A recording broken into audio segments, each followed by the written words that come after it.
Rock, episode 4 of Discography's Worst to Best. Like I said, I can't do that many of these because how often do you get into a band and listen to 20, 25 of their albums?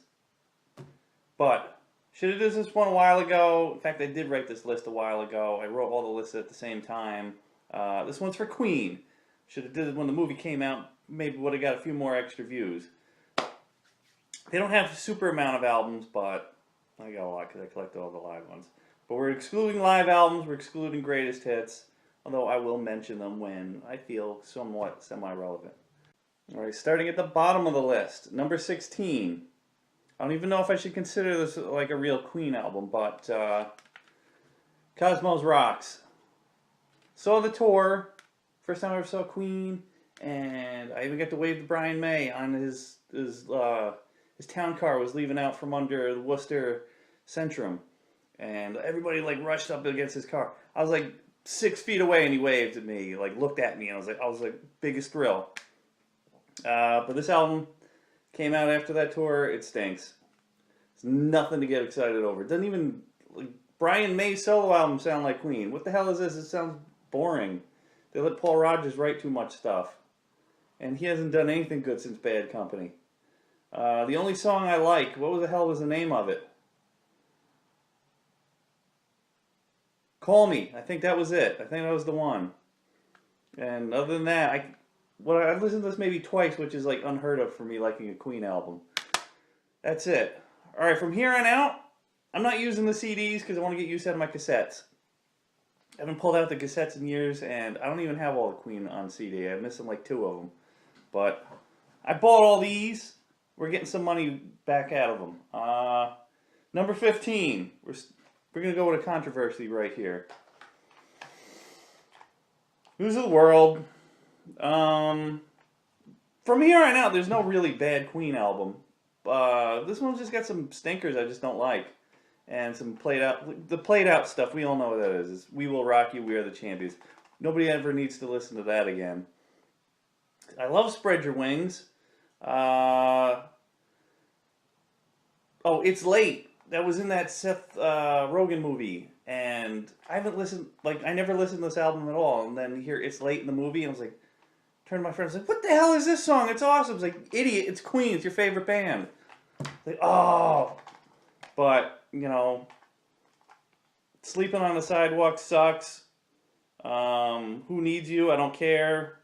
And it begins the trilogy of Queen's worst song, which they seem to write like 3 times, which was Get Down, Make Love. I hate that song. I saw him with Adam Lambert like 2 years ago when they were basically doing a 30th or 40th anniversary of this. They brought out the big scary robot head. Yeah, they played that song. I still hate it. That's probably my most hated Queen song, except for number 14, Miracle. I like this album too, but it's got a lot of filler. Party, I don't like. Shogi Ship, it almost rocks. Miracle, never really got into. I Want It All, absolute classic. Invisible Man, eh. Breakthrough was pretty good. Rain Must Fall, don't care about. Scandal is one of their best songs ever. My Baby Does Me, sounds a lot like another version of Get Down, Make Love. I hate that song. It's stupid. Right, number 13. You thought this would have been lower on the list, but no.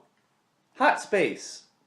If you got the CD version with the bonus disc, or I've heard anything live from this tour where they did the Hot Space songs live, you'll have a better appreciation for this, because Staying Power Live is freaking awesome. But Dancer is a really good song. Body Language completes the trilogy of that over-sexed up, stupid, whatever the hell they were going for. That song also in the video was one of the things that kind of killed Queen in America.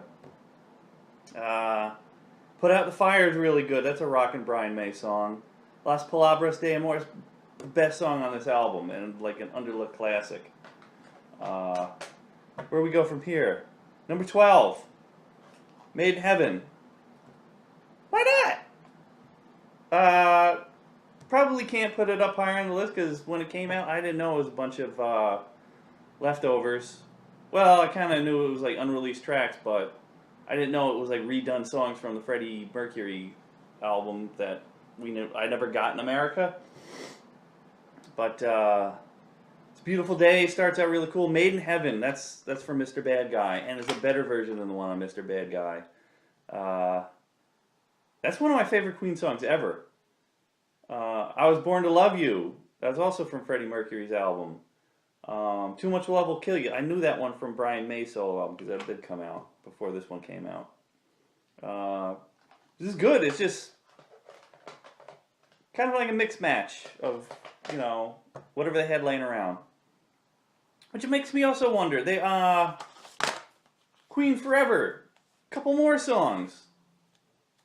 We didn't need to throw in another B-side from The Miracle, but I like that one anyway, so.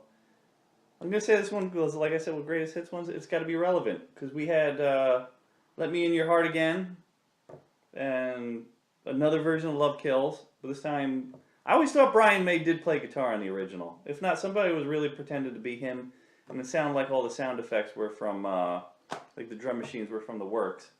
Makes me think Roger Taylor kind of had something to do with it too. Alright, I spent too much talking about that. We're going on. We're moving forward. Jazz. This is one of the ones I never rebought on CD. I have to, because I need to complete this, but I don't know, I never felt like that compelled, even though there's a lot of stuff I love on it. Mustafa is sick. Sick. Love the guitar on that, and the Ibrahim in the beginning was, that was terrible, whatever. Fat Bottom Girls, Bicycle Race, If You Can't Beat 'Em, Joan, I don't really like. Let Me Entertain You is good.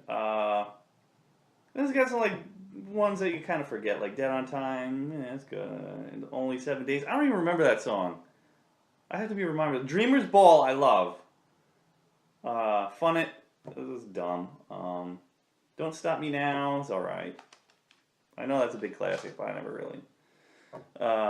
All right, number 10. Basically, the album Why I Love Queen, and it isn't because it was like an album. It was Flash Gordon soundtrack. This is the album that made me want to even play guitar, which I don't really talk about that much on this channel, but I love playing guitar. And Battle Theme and The Hero. The Hero is one of my top 5 like Queen songs ever. It's sick. It's awesome. It's the most metal thing you ever get. They sound like Judas Priest before Judas Priest started to sound like this. But it's also a soundtrack, and you're getting like 30-second snippets of things. So it's not really an album, but it's awesome. Couldn't put it up higher, even though it's got like some of the best sounding Queen stuff ever, the most queenly Queen stuff. Flesh, Savior of the Universe. All right, where we go? Number 9. Innuendo. Kind of the true last album. Show Must Go On, awesome. Innuendo, awesome. I'm Going Slightly Mad, awesome. All God's People, underlooked classic. These Are the Days of Our Lives. It's all right. It's kind of overrated. They play it too much. They played it live. I've seen them like live 3 times. They had to play it all the time. No, Kind of Magic. Never played that. Delilah. I know it's about his cat and he's dying. And it's kind of, give Freddie a pass on that one, but the song stinks. Hitman, Badass. Where are we at now? Number 8. Didn't know if I should put this higher or not. It's got one of my favorite songs ever on it. Radio Gaga. If not my favorite Queen. Maybe the top 3. Maybe top 3. I don't know. Tear It Up. Awesome. It's a Hard Life. Awesome. Man on the Prowl. It's like another version of Crazy Little Thing Called Love. Back to Humans. I never really listened to that song, but when I do, I was like, I should listen to that song more often. I Want to Break Free. One of the first songs I ever learned from beginning to end on guitar. I don't know how to play it now. I forgot. I know there was like a weird C chord in there. Hammer to Fall, awesome. It's great. I love Queen in the 80s. Freddie Mercury with the mustache. I think better than no mustache, to tell you the truth. What do we got here? Sheer Heart Attack. Got to get an early one in. Brighton Rock is just super badass. I love the beginning. Not even for the guitar solo. I love like the vocals in the beginning. Where he did, You'll know that if you heard the album. You know what the hell I'm talking about there. 10 Minute Funster, but Stone Cold Crazy's on there. And The Lap of the Gods is on there. I just like the whole sound vibe of it. Although I probably like more songs, listen to it more off like on the works, but this has just got like that cooler, better, earlier Queen sound. And I got a bunch of live albums from that period, which came out over the last couple of years. Like I said, I went to the last tour, the 40th anniversary. They were kind of doing with Adam Lambert for News of the World. The tour I went to before that seems like they were doing a lot of stuff off Sheer Heart Attack. Probably because that live album came out at the same time, which I can't remember the name of it this time. Well, let's skip ahead though. Whatever. Some people are probably this is gonna be a little controversial. Night of the Opera. I was only at 6. Most people are like, why ain't it number 1? We'll get to 1 and 2. You might agree with me on that one. It's good. We got a lot of novelty songs. Not the ones that kick ass and stuff. The ones in the middle of the first side, like "Lazing on a Sunday Afternoon" and stuff like that. "Seaside Rendezvous." You're not gonna play them all the time. Plus, got 39. Ooh. "Death on Two Legs." A lot of people like that one. I don't really care about that one. "I'm in Love with My Car." Like in the movie, it's a stupid song. "Prophet Song." I know a lot of people think that's an underrated classic. I don't even listen to it. "Love of My Life." I didn't come up with an exact top 5, but that's got to be in there. But we got one of my all-time favorite. We had the first one I ever actually bought, The Game. I remember when this one came out, I was a little kid. Probably one of my earliest memories of like music and stuff. Because my older sister had this album. I got the record upstairs. I have a record. But Another One Bites the Dust. I remember always trying to like play that on a keyboard or something. Crazy Little Thing Called Love. That's a great song. I kind of got like lost in the 80s. You never heard it on the radio after like the early 80s, and I forgot the name of it. But when Queen kind of had a comeback from Wayne's World, they started playing it on the radio again, and like ever since, it's been like a staple on the radio for the last 25 years. This was the first one I bought because the VH1 had like a special on Queen, and they showed like a block of their videos, and Crazy Little. Oh, I remember that one from when I was like this big. I love that song. That's one of my earliest memories. That's back when I didn't know what songs Queen actually did. I know they did "We Are the Champions" and "We Will Rock You," Flash Gordon soundtrack, but like I knew the song "Radio Gaga," but I didn't know it was by Queen. I knew "Another One Bites the Dust," but I didn't know it was by Queen. Like a lot of stuff before you get into it. Like Deep Purple, I didn't know "Burn" was Deep Purple till I know that song after I got like the greatest hits album. Too much talking on that stuff. All right, number 4. Reason why I got mad at the 3 concerts I went to because they didn't play a Kind of Magic. Love that song. Love that song. We're gonna get into another bit of what my true favorite album is because it's disqualified from being on the list, but One Vision is great.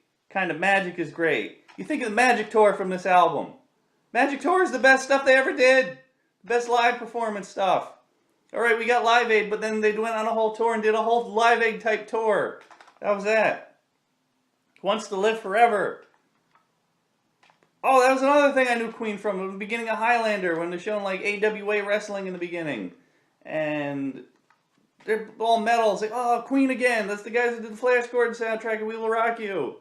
I don't know what else the hell they do. Luckily, I found out later from Bohemian Rhapsody coming back from, which I never heard before that. I was like 14 or 15 when Wayne's World came out, and I never heard that song. Because I never played it on the radio until then. Now it's everywhere. Now it's a movie. Whatever. Moving ahead. Number 3. Are you going to agree with me? This is probably number 3 on everybody's list, or at least their top 3. Day at the Races. Unequivocally my favorite song, Somebody to Love. That is their best of. Freddie even said it was better than Bohemian Rhapsody. Tie Your Mother Down. Awesome. I love Teo Toriat. That's good too. They used to be like their closer, sort of in the before like We Will Rock You and stuff. I think of Japan is. Oh, Millionaire's Waltz. I love the instrumentals in the middle of that. Like I was always trying to figure out how they. There's this one weird, warm sounding. Like, you know how Brian made like double tracks, triple tracks, quadruple tracks, a million tracks, the guitar. I think they did that with the bass somewhere in there, and it sounded like crazy good. But yeah, this is I thought this one was superior to Night at the Opera. This and that they're like part one and part two. I just like that one a little bit more. Even though I can listen to Bohemian Rhapsody, I never get sick of that song. Who does? So where are we at? We're at 2 and 1. For all you true hardcore diehard Queen fans, you know what I didn't mention. What era of them I did not mention. Pulled out the wrong 2 tapes. We're going to go. I could go either way, flip-flop them both. But there's more songs later on that I like better. But as album wholes, where I can listen to beginning to end, number 2, Queen 2, number 1 is Queen 1. I love their early, weird, like Genesis kind of meets Led Zeppelin kind of fantasy sounding sound that they had back then where, like, alright, as far as album 2 on the list, we got White Queen. I mean, could be a metaphor or something, but I'm thinking like Dungeons and Dragons, Fairfeller's Master Stroke, March of the Black Queen, stuff like that. Ogre Battle. Maybe this is number 1. Maybe I can't. Whatever. Why am I talking like Jerry Seinfeld? Whatever. But number 1, Keep Yourself Alive, opens the album. I was shocked when I got this one.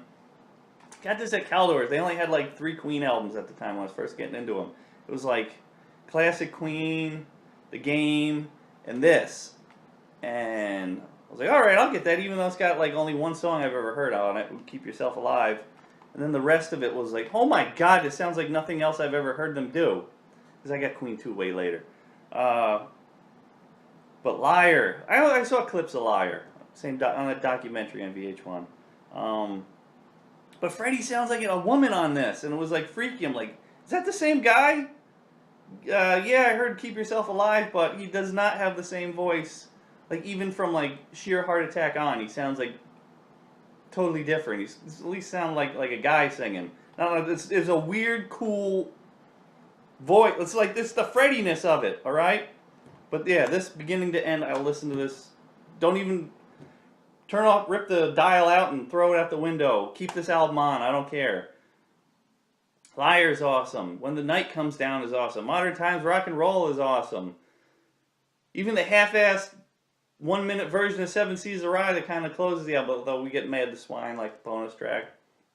My Fairy King is going even more for that weird Lord of the Rings stuff. Great King Rat. What the hell is a Great King Rat? I don't know, but it was really cool. That was the list. We're going to talk like honorable mentions and stuff. My actual favorite Queen album, which is disqualified, was Classic Queen. This is the first one I ever really bought because, like I said, Wayne's World was out at the time, and this was supposed to be the American version of Greatest Hits 2, but they had to throw Bohemian Rhapsody on here really quick, which should have been on was probably on Greatest Hits 1, but that was out of print in America at the time. And this is the one I got into. And then my second true favorite album is Live at Wembley. Like I said, I was talking about The Kind of Magic, why it ranks so high because of this. I love this album. I went and saw Gary Mullen and the Works, tribute band. He's like the best Freddie Mercury impersonator ever. They did probably the first 20 minutes of this album dead on perfect in their cover set. All like the same, transitions from each song. I was like, oh my god, this is, because I heard this album 1,000 times, million times, 200 million times, infinite. But I recognized every note that they played. I was like, oh my god, they listened the hell out of that album and recreated it. Every like vocal inflection the guy did was from that. What else have we got? All right, my favorite solo album by them. This one. Who would have thought? Heavy metal fan, love an opera album, but Freddie Mercury did it, and it's awesome. It's like one big giant Bohemian Rhapsody. Okay. Runner-up, Brian May, Back to the Light. Brian May's second solo album, I did not like at all. It's around here somewhere. What a disappointment. Yeah, I don't have. There's no Mr. Bad Guy. They keep re-releasing like Freddie Mercury compilations. Just like give me the whole freaking album. Got this one came out in the early '90s where they kind of like remixed a bunch of stuff. I didn't know it was remixed. I thought these were like the originals. But even then, before the internet, I know this wasn't the whole Mr. Bad Guy album. Anything else? My bootleg of Live in Budapest. That's about it. I mean, there's some other live albums. There's like Paul Rodgers had a live album. I got that on DVD, other than buying the CD. That's why I like for a live album. Sometimes I'll buy the DVD instead. So I'm not counting them on this because there's Live in Montreal, Live Killers. I love Live Killers. But I don't need to cover them. We've already spent 20 minutes. Thank you for watching. I know I'm going to get pissed off comments. Share them, though. I don't care. Don't be mean, though. This is just my opinions. You probably got your own. Who knows? You probably love that trilogy of bad songs. Whatever. Thank you. Goodbye.